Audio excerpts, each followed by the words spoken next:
Assalamualaikum warahmatullahi wabarakatuh. Perkenalkan, nama saya Revalino Anas, NPM 233510265 dari kelas Teknik Informatika yaitu Praktikum Big Data. Pada video ini, saya menjelaskan kembali materi praktikum sistem Big Data yang sudah dipelajari dari pertemuan 1 sampai 6. Kemudian menerapkannya pada studi kasus nyata. Yang pertama, itu pengantar ekosistem Big Data atau PySpark yang dasar. Di sini, materi pertama membahas mengapa cara kita mengolah data harus berubah. Dulu satu server besar monolitik cukup untuk menyimpan dan mengolah data, tapi sekarang data yang dihasilkan jauh lebih besar sehingga harus dipecah dan dikerjakan bersama-sama oleh banyak komputer server komoditas sekaligus. Cara kerja seperti ini disebut sistem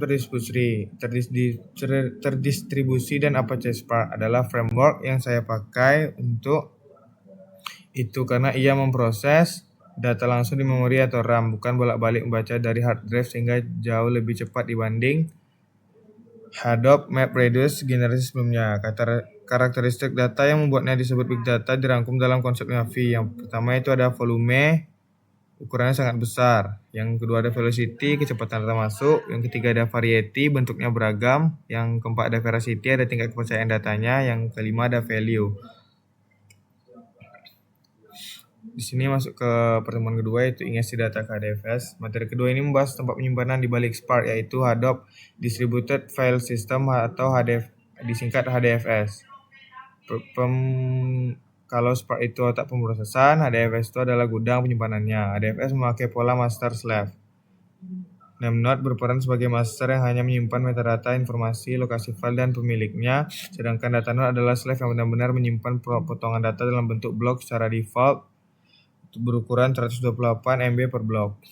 Sebagai contoh perhitungan blok, kalau saya mengunggah file 300 MB dengan ukuran blok default 128 MB, maka file itu dipecah menjadi 3 blok, 2 blok 128 MB dan 1 blok sisa 44 MB. Untuk memasukkan data dari komputer lokal ke HDFS atau proses ingestion, saya menggunakan Python dengan library HDFS, khususnya kelas insecure klien yang terhubung lewat web HDFS. Akhirnya buat data mentah dengan pandas, simpan sebagai CSV di lokal, lalu dipanggil klien upload untuk mengirim file itu ke path tertentu di HDFS. Oke, masuk ke pertemuan ketiga yaitu ada arsitektur data modern atau data lake dan HDFS lanjutan. Materi kedua ini kita memiliki konsep penyimpanan dengan membandingkan dua arsitektur, data warehouse dan data lake. Data warehouse menuntut data sudah bersih dan mengikuti skema label sebelum disimpan. Istilahnya skema on write, biasanya dipakai untuk laporan. Business intelligence, data lake sebaliknya. Menyimpan data mentah padanya atau log, CSV, gambar, JSON tanpa perlu mendefinisikan skema di awal skema. Baru ditentukan saat data itu akan dibaca atau dianalisis. Ini disebut skema on read. Pada praktiknya, saya membuktikan sendiri proses upload file dari Python HDFS menggunakan koneksi web HDFS, membuat folder baru di HDFS, dan mengecek ini direktori lewat browser HDFS Explorer. Ini memperlihatkan bagaimana data lake bekerja, data apapun bisa langsung masuk tanpa proses pembersihan dulu. Baru nanti diolah pada tahap berikutnya. Masuk ke pertemuan 4, yaitu ada data wrangling dengan PySpark. Materi keempat adalah tahap yang paling banyak saya pakai di kehidupan nyata, yaitu data wrangling atau membersihkan data mentah menjadi data siap pakai. Di Spark ada dua jenis operasi, transformation atau seperti select, filter, with, column, filling yang sifatnya lazy hanya dicatat rencananya, belum benar-benar dieksekusi, dan action seperti show, count, collect, write yang memicu Spark benar-benar menjalankan seluruh rencana tadi. 4 teknik utama yang dipelajari di modul adalah yang pertama itu adalah standarisasi, yang kedua ada parsing timestamp, yang ketiga ada ekstraksi string dengan regular expression atau regex, yang keempat ada imputasi dan kolom kalkulasi. Di sini masuk ke pertemuan 5 yaitu ada Spark SQL, Query Complex Join dan Agregasi. Materi kelima menunjukkan bahwa data frame Spark bisa diproses memakai sintaks SQL biasa asal udah didaftarkan dulu ke katalog memori Spark lewat create or replace temp view. Di sini 3 hal yang utama yang dipelajari adalah yang pertama itu ada join, menggabungkan beberapa tabel berdasarkan kunci relasi. Kedua ada aggregation, yaitu merangkum data per kelompok memakai fungsi seperti sum, average, sama count. Di sini yang ketiga itu ada window function, melakukan perhitungan analisis atau seperti rank atau dense rank di atas jendela baris tanpa mengurangi jumlah baris output. Masuk ke pertemuan 6 yaitu ada optimasi kinerja data Spark. Materi ke-6 bahas bagaimana membuat query Spark dengan lebih cepat dan efisien, karena di dunia nyata query yang benar saja tidak cukup kalau prosesnya terlalu lambat. Beberapa konsep kuncinya, yang pertama itu ada execution plan atau explain, semacam GPS yang menunjukkan rencana Spark sebelum benar-benar memproses data, sehingga saya bisa mengecek apakah query saya sudah efisien.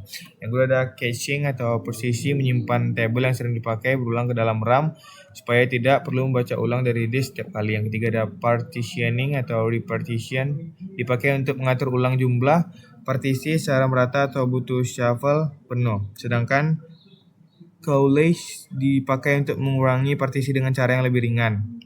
Yang keempat ada format penyimpanannya Packet Fast CSV, yaitu paket penyimpan data secara kolom kolumnar, ukurannya lebih kecil dari query agar isinya jauh lebih cepat dibanding CSV yang berbasis baris. Oke, di sini kita masuk ke data yang disuruh, yang poin kedua itu studi kasus penerapan data wrangling. Sini saya memakai data wrangling, dan pada judul yaitu ada di sistem kamar. Oke. Sini saya akan coba menjalankan terlebih dahulu.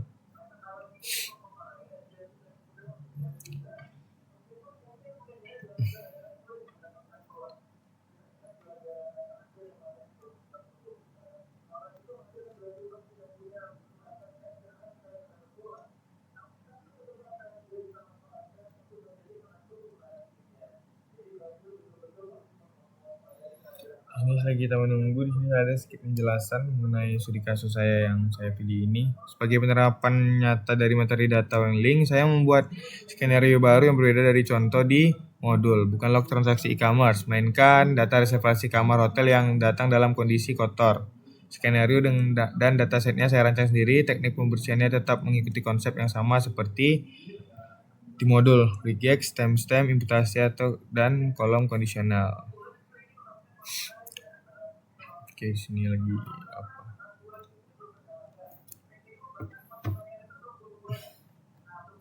Di sini langkah pertamanya itu ada instalasi import Berry.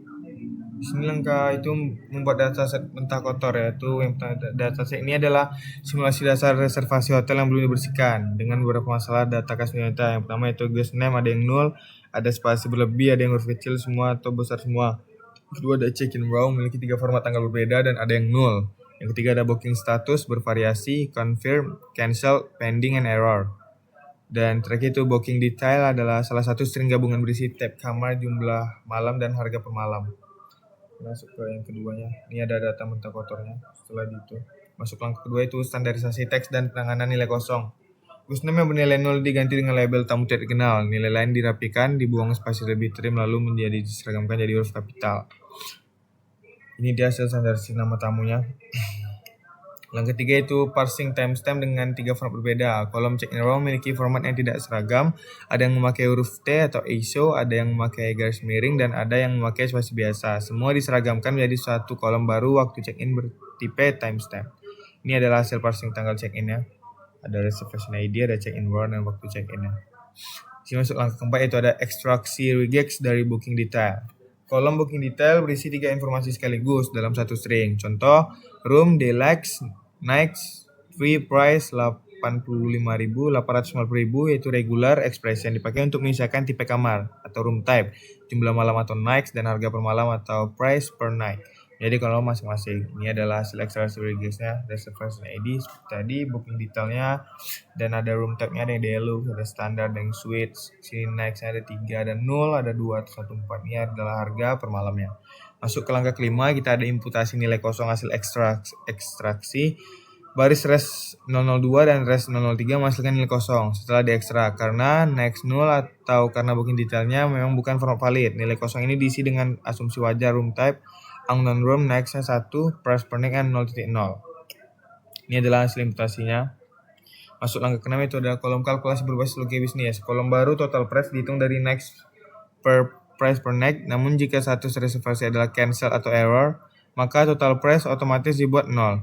Karena reservasi tersebut tidak jadi menghasilkan pendapatan. Kolom mentah yang sudah tidak diperlukan, check in row, booking detail dibuang. Ini adalah skema data finalnya, route, reservation ID, swing, guest name, booking status, waktu check-in, room type, nights. Dan ini adalah rata reservasi hotel bersih dan siap analisis. Masuk kesimpulannya di sini, melalui studi kasus reservasi hotel ini dapat dilihat bagaimana data mentah yang tidak konsisten, nama tamu dengan format berantakan, tanggal dengan 3 format berbeda, dan detail pemesanan yang tergabung dalam satu string dapat diubah menjadi dataset yang bersih, konsisten, dan siap dipakai untuk analisis lanjutan. Misalnya dihitung total pendapatan hotel per bulan memakai Spark SQL pada materi P5. Proses ini membuktikan penerapan nyata dari 4 teknik data wrangling yang dipelajari pada materi P4, standarisasi teks dan penanganan null, parsing, timestamp, multiformat, ekstraksi string dengan regex, serta imputasi dan kolom kalkulasi berbasis logika bisnis. Jadi sekian dari saya, Kak. Mohon maaf kalau ada kurang. Wabillahi taufiq wal hidayah. Wassalamualaikum warahmatullahi wabarakatuh.